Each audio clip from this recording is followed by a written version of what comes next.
तुम्हारा संदेह उचित था। ये कोई छली ही था। चिंता अपनी नहीं, इन युवकों की है जिन पर मायावी शक्तियों का उपयोग किया इसके महाराज ने। वो उन्हें तो बचाना होगा ना। यदि वो गुफा में बंद रहे तो उनके प्राण चले जाएंगे। यदि इन्हें खुला छोड़ा गया तो वो अपने ही गांव वालों को मार डालेंगे।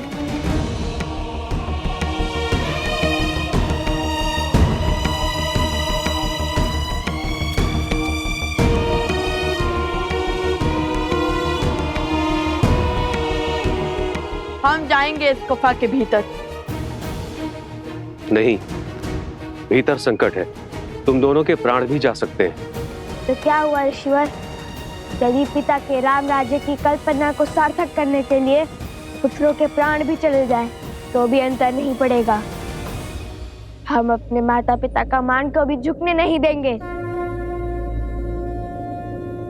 अद्भुत। मेरा आशीर्वाद तुम दोनों के साथ है।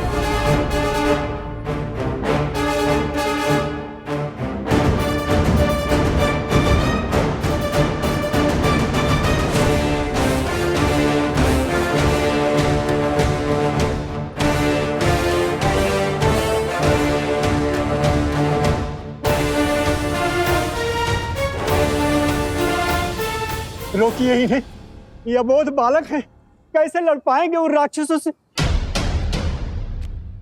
निश्चिंत रहिए, ये कोई साधारण बालक नहीं, हर असंभव को संभव करने वाले लौह कुश हैं।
श्री रामचंद्र कृपालु भज मन हरण भव भय दारुणम नव कंज लोचन कंज मुख कर कंज पद कंजारुणम।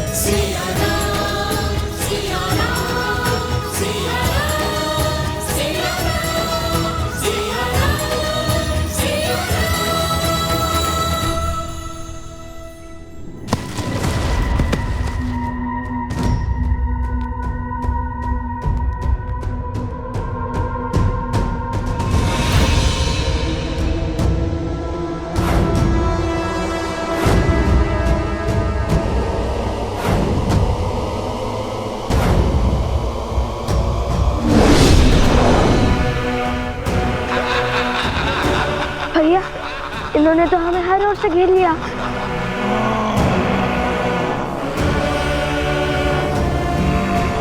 हम इन पर हर और से वार करेंगे। ये लड्डुओं को गोल बनाइए। उर्मिला, तुमने कह तो दिया कि नवकुश के लिए स्वादिष्ट भोजन तुम स्वयं बनाओगी, किंतु वो आएंगे भी तो रहेंगे तो ऋषि कुमारों के बातें। भोजन भी सबके साथ बैठ के पंगत में ही करेंगे, अर्थात अयोध्या में पधारे सभी ऋषियों के लिए भोजन तुम स्वयं बनाओगी। क्यों नहीं? जो सीता और राम के मिलन के लिए पूरे रघुकुल और वानर सेना से भिड़ गए, वो कितने असाधारण होंगे। जिनकी प्रतीक्षा साक्षात श्री राम को है, वो कितने महत्वपूर्ण होंगे। उनके आव भगत में कोई कमी नहीं आनी चाहिए। इतनी प्रतीक्षा तो पितामह ने हमारी भी नहीं की। मुश्किल मेरे पुत्र।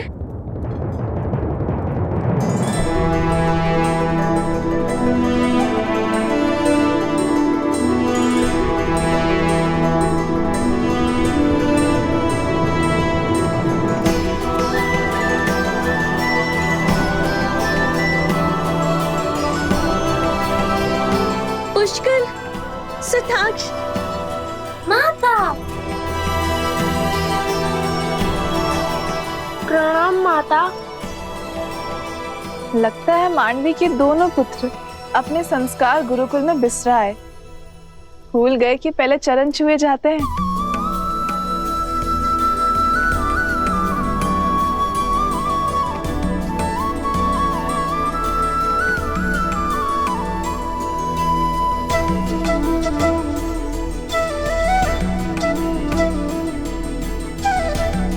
चाची माँ, अब तो बता दीजिए, पितामह उन ऋषि कुमारों से मिलने के लिए इतने उत्सुक क्यों हैं? ऐसी क्या बात है?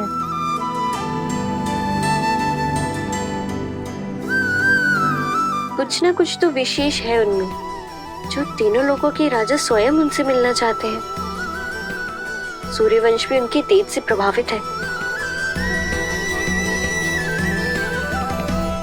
जो भाव कभी हमारे लिए नहीं उमड़े, वो भला लव कुश के लिए क्यों?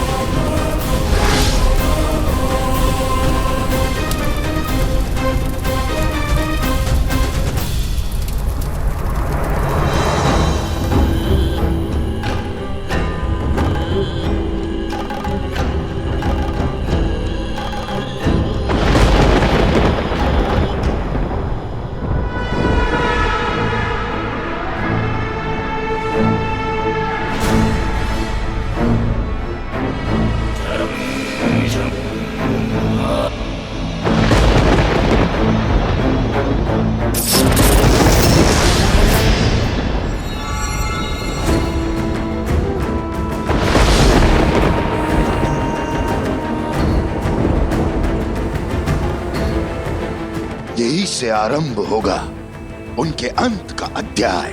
यही लिखी जाएगी उनके संहार की कथा। आज उनका धर्म भी उन्हें नहीं बचा पाएगा।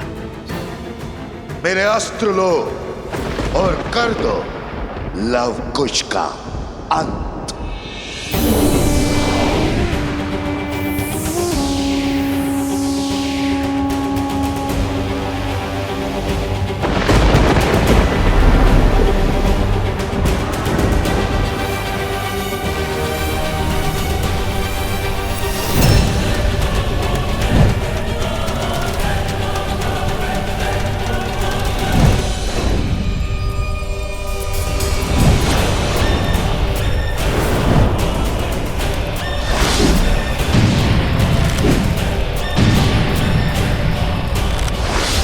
पवित्र अग्नि अब हमें और नहीं बचा पाएगी कुछ।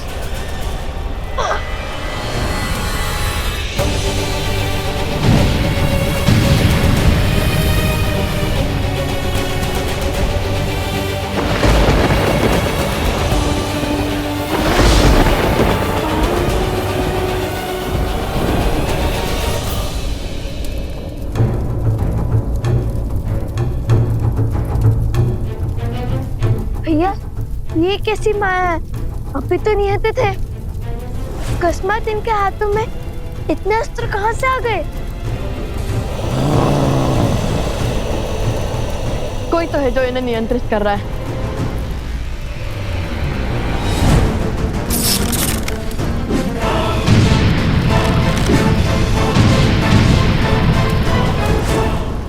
भैया, अग्नि तो बुझ गई। ये तो हमारी ओर ही आ रहे हैं।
भैया उनका अध्याय अभी समाप्त कर देता हूँ।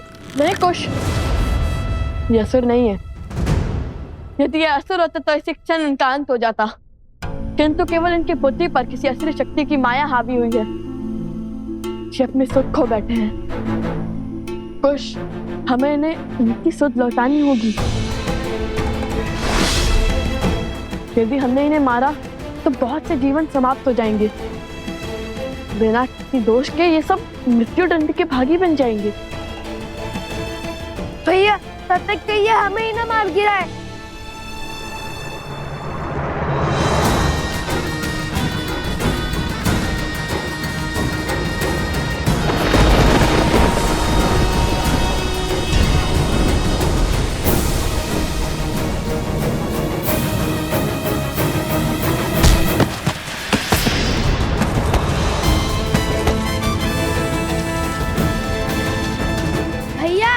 योजना क्या है? देखने, समझने और प्रतीक्षा करने में रहेंगे तो प्राणों से हाथ धो बैठेंगे। कुश, कुश, कुश।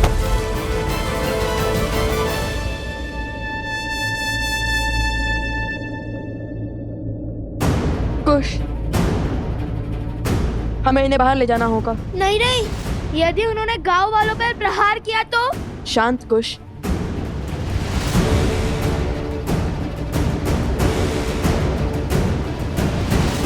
समझ गया।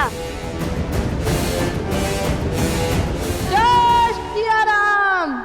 जय सिया राम।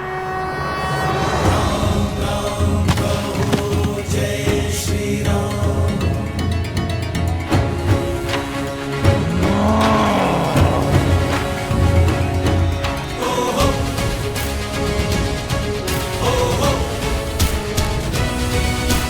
राम राम कहो जय श्री राम, दशरथ नंदन राजा राम।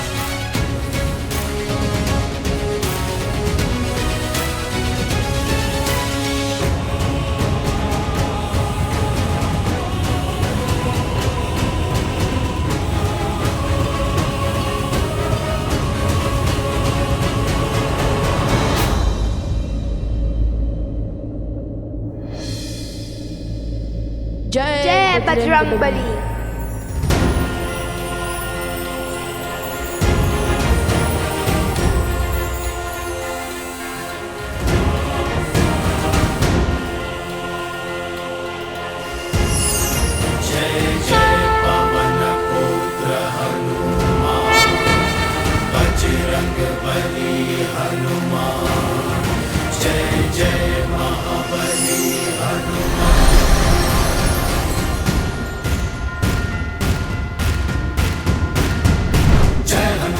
ज्ञान गुण सागर, जय कपीस तिहु लोक उजागर। राम दूत अतुलित बल धामा, अंजनी पुत्र पवन सुत नामा। राम दुआरे तुम रखवारे, हो आज्ञा बिनु पैसारे। आपन तेज समारो आपे, तीन लोक हाथ करे कापे।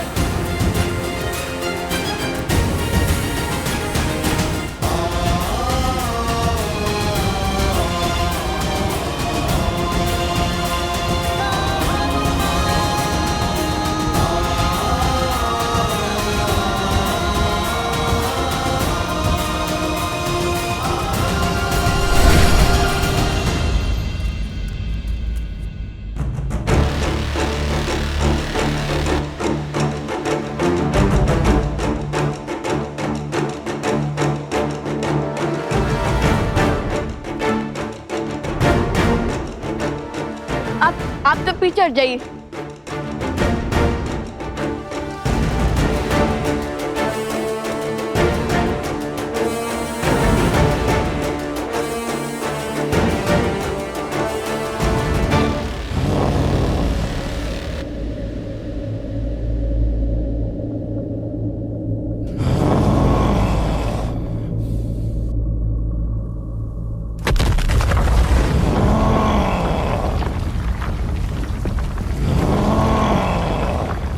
भैया वो आ रहे हैं।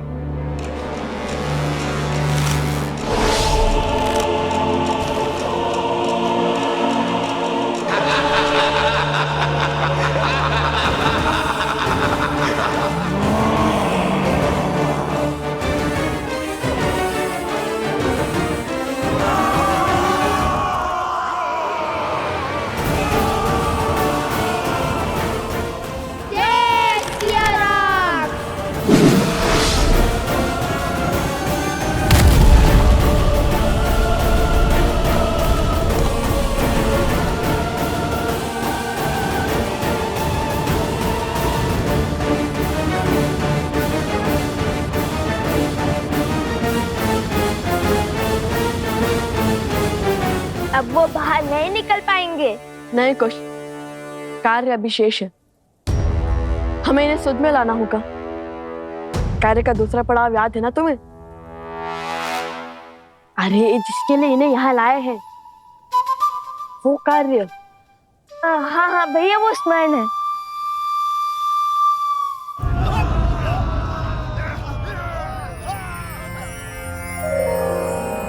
हे ऋषिवर, हम इन्हें यहाँ बाहर इसलिए ले आए ताकि इनके जीवन की रक्षा हो सके। ये किसी असुरी शक्ति की माया के जकड़ में है और ये अपवित्रता के दलदल में है, जिसे केवल पवित्रता का सागर ही उभार सकता है। शुद्धता ही इनकी सुध लौटा सकती है गुरुवर। बोलो, मैं तुम्हारी क्या सहायता कर सकता हूं?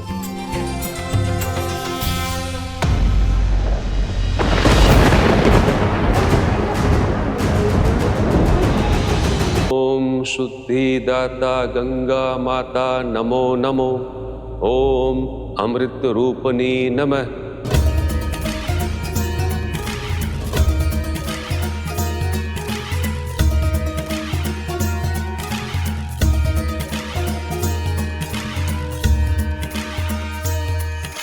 जय जय भगीरथ नंदिनी मुनि जय चकोर चंदिनी नर नार विबुध बंदिनी जय जहनुमालिका विष्णु पद सरोज जासी शीस पर विभासी विपतनासी पुनरुरासी पाप छालिका विमल विपुल बहसी वारी शीतल दया ताप हारी अमर भर विभंग तर तरंग मालिका दुर्जन दूज पहाड़ शोभित शशि धवल धारा भंजन भव भार भक्ति कल्प धारिका धनज तट काशी विहंग जल थल चर पशु पतंग कीट जल तापस सब सरीस पालिका। जय मां गंगे। हे माता, इन्हें पवित्र कीजिए, इनकी अशुद्धता को दूर कीजिए।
बस बहुत हुआ।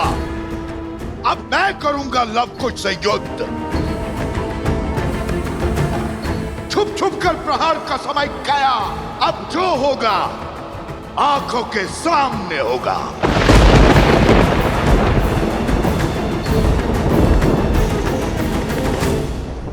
प्रभु श्री राम का आशीर्वाद तुम दोनों पर सदा बना रहे।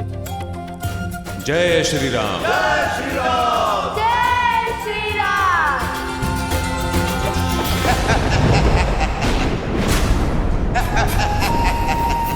फिर हार गए। कुछ नहीं होगा तुमसे, किसी योग की नहीं हो तुम। रावण के कुल पर कलंक हो कलंक। तुम इतने निर्बल हो कि 2 बालकों से युद्ध नहीं कर पाए।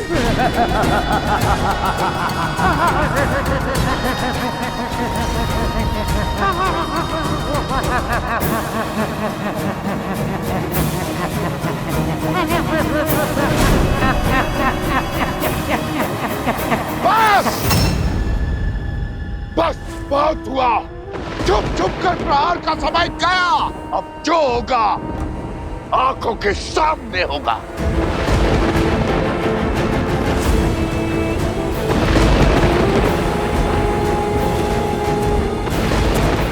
रोकिए इन्हें। क्रोध में मनुष्य सदैव अनुचित कार्य करता है।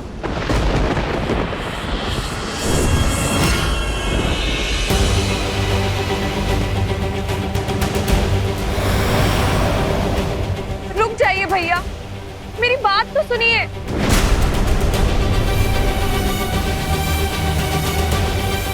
नहीं, मत छुड़ो इसकी। अपनी नाक तो कटवा ली, अब तुम्हारा अपमान करने चली है ये। रावण की मृत्यु का कारण भी तो यही है। राक्षस कुल के अंत का कारण ये है। हाँ, मत सुनो इसकी, मत सुनो इसकी, मत सुनो इसकी, मत सुनो, मत सुनो इसकी, मत सुनो इसकी, मत सुनो इसकी, मत सुनो इसकी, मत सुनो।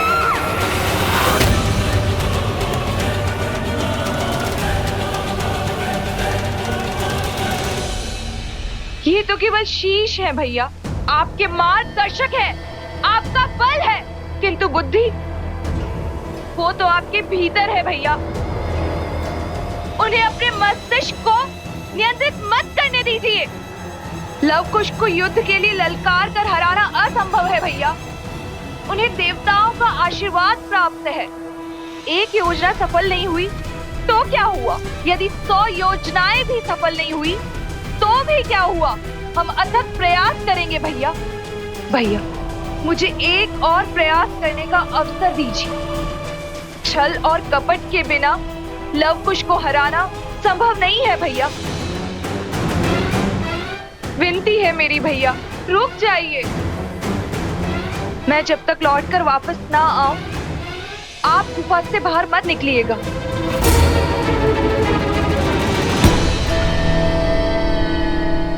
आज फिर तुम्हारी बात मान लेता हूं, किंतु स्मरण रहे, ये अंतिम बार है। यदि आज लवकुश नहीं मरे तो रावण और राम के कुल के बीच एक भीषण युद्ध होगा, जो इतिहास बनेगा, जिसे संसार सदा स्मरण रखेगा। आप निश्चिंत रहें भैया, शीघ्र ही राम और सीता को लव और कुश के अंत की सूचना मिलेगी।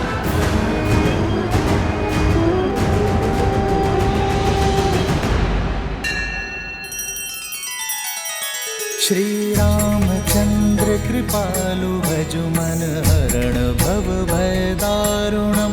नव कंज लोचन कंज मुख कर कंज पद कंजारुणम।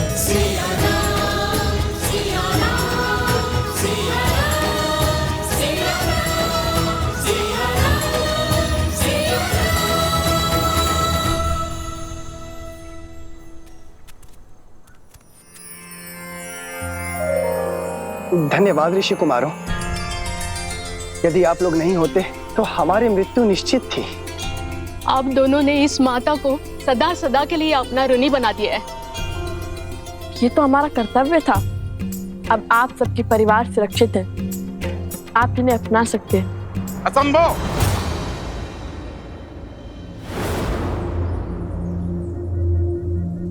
ये गांव के भीतर नहीं जाएंगे। क्यों? अपनों को अपनाने में कैसे संकोच? आज सुध लौट आई है, कल को पुनः खो गई तो? आज असुरों ने छोड़ दिया, कल को पुनः घेर लिया तो? कौन रोकेगा उन्हें? कौन बचाएगा हमें? सब अपवित्र हो गए हैं।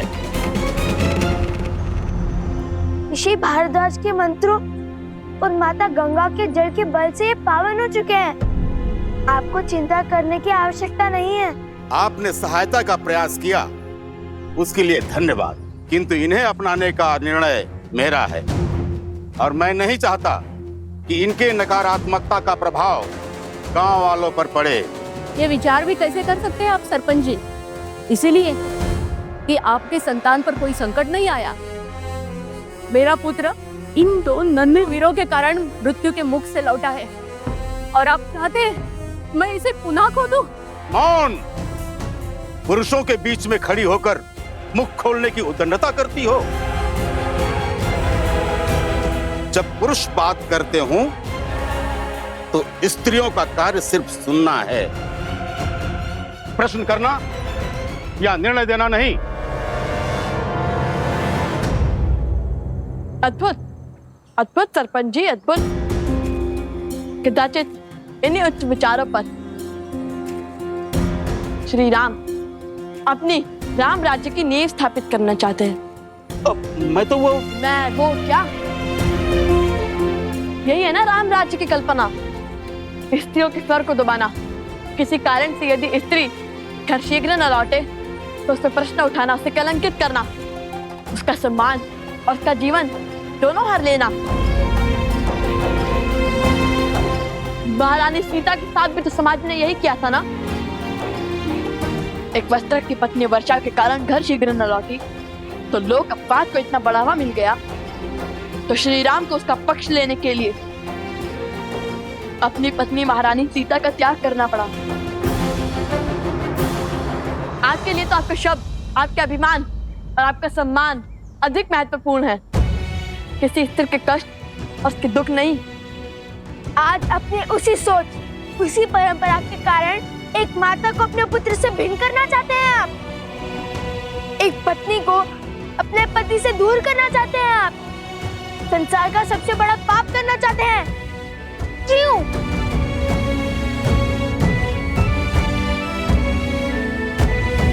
आप सब मौन क्यों हैं? कैसे एक परिवार को टूटने का स्वांग देख सकते हैं आप?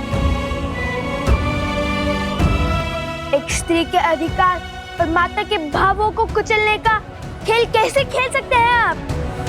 एक बात समझ ले आप सब और आपके सरपंच जी, जो स्त्री घर चला सकती है वो गांव भी चला सकती है और राज्य भी। राम राज्य की कल्पना तभी सार्थक होगी जब सबको सम्मान मिलेगा, सबको समान देखा जाएगा, स्त्री और पुरुषों को एक समान रखा जाएगा। बस, बहुत बोल लिया तुमने, अब मैं बोलूंगा। इस स्त्री ने गांव की मर्यादा को तोड़ा है। इसके कारण गांव के सरपंच को 2 बालकों के कटु वचन सुनने पड़े हैं।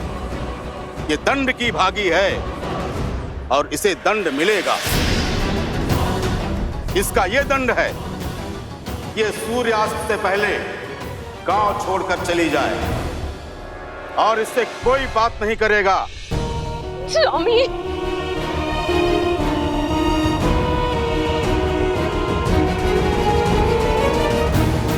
चलो। ये कैसा अनर्थ कर रहे हैं आप? ये उचित नहीं है, रुकिए। कुछ युवकों के शरीर में असुरी शक्ति का वास तो था ही, किंतु इनके मन में भी असुरी शक्ति का वास है। अब इन्हें कैसे समझाए, कैसे इन्हें न्याय और प्रगति के मार्ग पर लाए?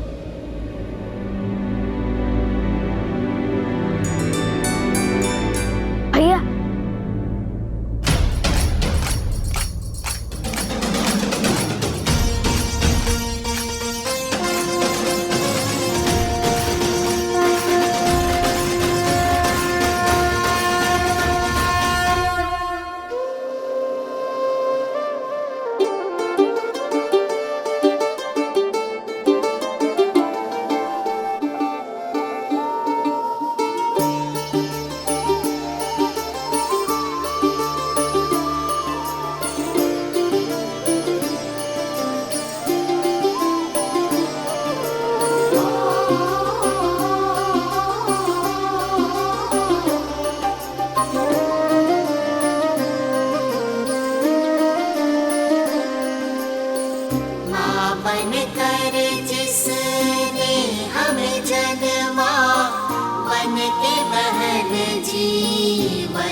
सिखाया क्यों खलती जो प्रश्न उठाया, पुरुष का कैसा ये हट अभिमान।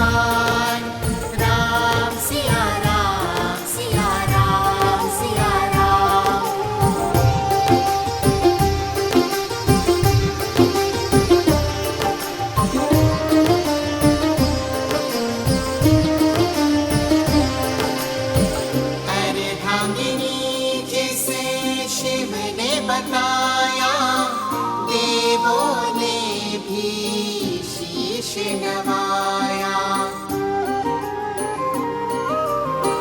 हर नर की शक्ति वो नारी, पुरुष के सम जीवन अधिकारी। उसके नयन से जल जो बरसे, सृष्टि सुख सामर्थ्य को तरसे।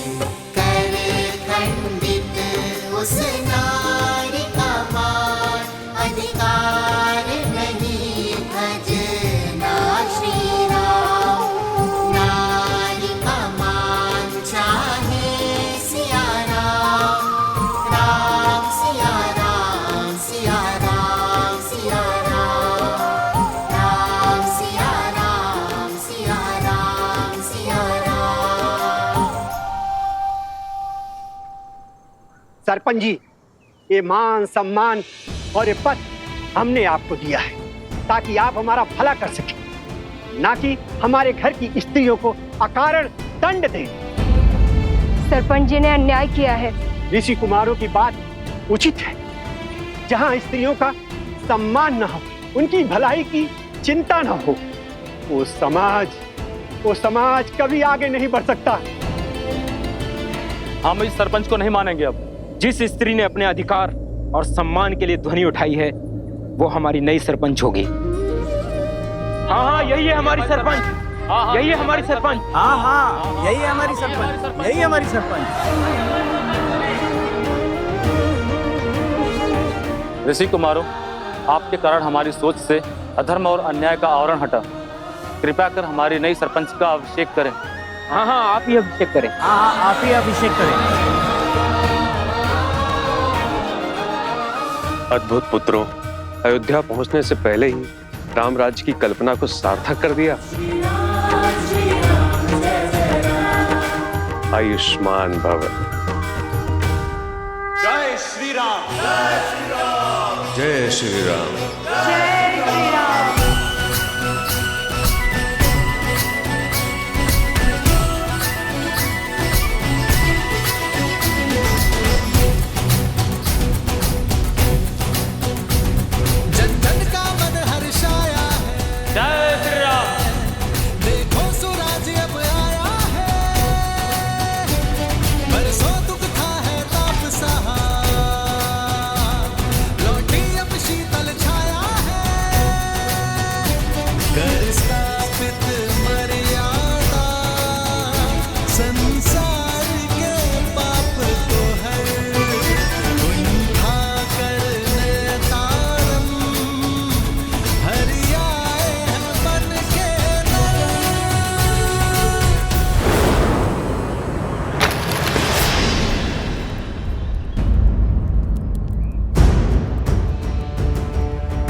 लवकुश,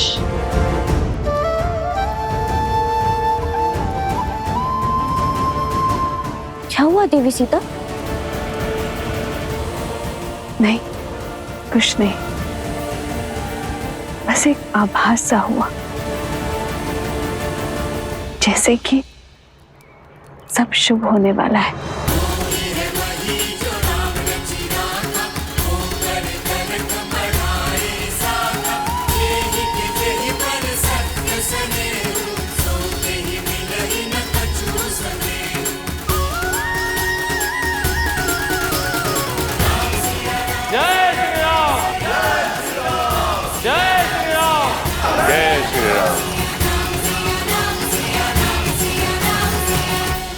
कोई कर्म जो मन को प्रफुल्लित कर रहा है, मानो जैसे शीघ्र ही सब शुभ हो जाएगा। समाज में व्याप्त जिस बुराई के लिए मैं और श्री राम अलग हुए थे, वो युद्ध अब गति पकड़ चुका है। ओम इष्ट देवताभ्यो नमः स्वाहा।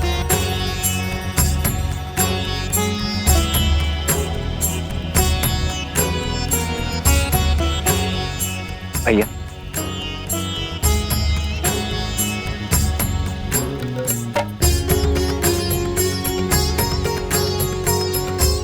5 पत्तियों वाला बेलपत्र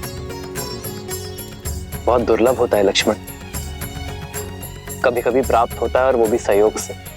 और आज ऐसे ही किसी शुभ सहयोग से मेरा मन प्रफुल्लित हो रहा है लक्ष्मण। मानो जैसे मेरा मन हर दुविधा से दूर हो, हर संकट से परे हो। कुछ शुभ अवश्य घट रहा है। हमारे अश्वमेध यज्ञ का अश्व हर स्थान से निर्विघ्न विचरण करता हुआ आ रहा है भैया। कदाचित वही आभास आपके मन में हर्ष का कारण है। नहीं लक्ष्मण, अश्वमेध यज्ञ का अश्व इसका कारण नहीं है।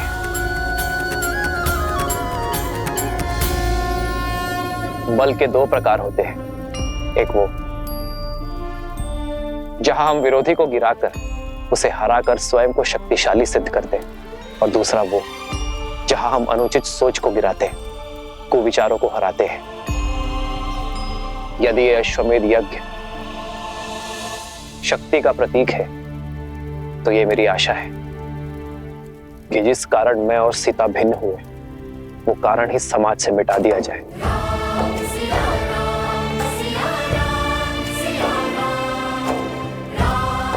समाज में स्त्री को समान अधिकार मिले।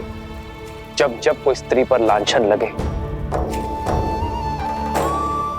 तब तब उसका पति उसके साथ खड़ा रहे। उसे किसी राजा या किसी न्याय के पास जाने की आवश्यकता ही ना पड़े।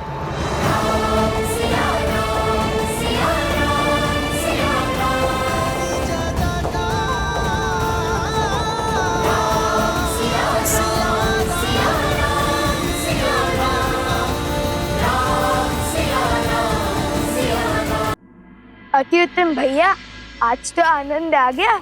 अरे भैया, हमने आज इतना शुभ कार्य किया और आप प्रसन्न होने के स्थान पर विचार से घिरे हुए हैं।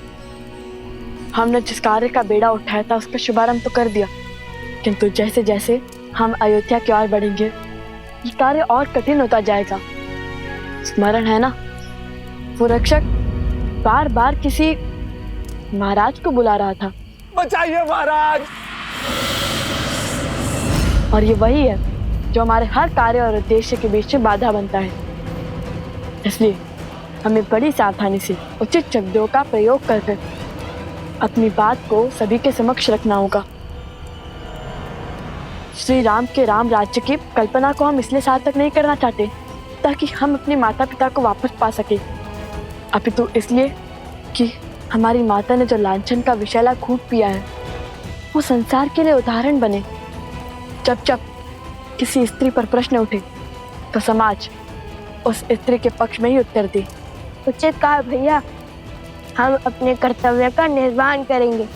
शीघ्र ही अयोध्या पहुंचकर प्रजावासियों की दूषित सोच को पवित्र करेंगे।